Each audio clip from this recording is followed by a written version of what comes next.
Russian charged with deaths of 4 people on the Palisadoes main road allowed to travel. Hi again and welcome. This is Links 007 TV News Report, and we'll be right back with the full details to come. Welcome to Links 007 TV News Report, providing you with the best in local and international news updates.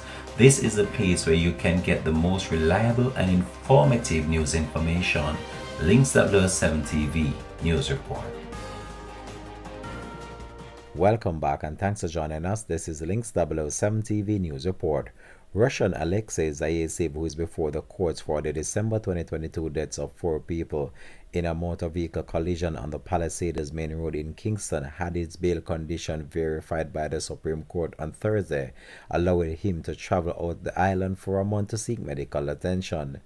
The attorney for Zayasev, Peter Champagny, King's Counsel, making the application before the Supreme Court judge on Justice Leighton Pusey on Thursday afternoon, said that his client is facing 4 counts of causing death by dangerous driving, has a particular ailment and needs urgent medical attention. He said that Zayasev, who had adhered to all the bail conditions imposed on him by the court, will leave the island on March the 1st and will return on April the 1st this year. Justice Pusey, in granting permission, ordered that the Russian national passport be returned to him on Friday, and further ordered that the document be returned to the officials on April 2nd after he returned. The matter, which had been brought before the parish court initially, was settled to the Supreme Court by virtue of voluntary bill of indictment brought by the Director of Public Prosecutions.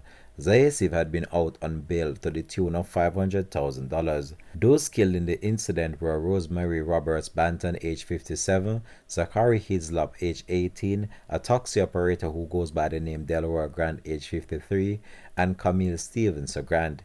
It was reported that at around 5:45 a.m. on December 11, 2022, taxi operator Delaware Grant, age 53, was driving a Toyota Succeed motor car towards the airport with Roberts Banton, Hislop, and Camille Stevens Grant on board, when upon reaching the vicinity of the roundabout, it collided with a Toyota Prado Land Cruiser driven by Zayasev. The police and the fire department were alerted and the individuals transported to hospital, where Robert Banton, Hislop Grant, and Stevens Grant were pronounced dead, while the 2 occupants of the Land Cruiser were treated and released. This has been Links 007 TV News Report. Thanks for watching.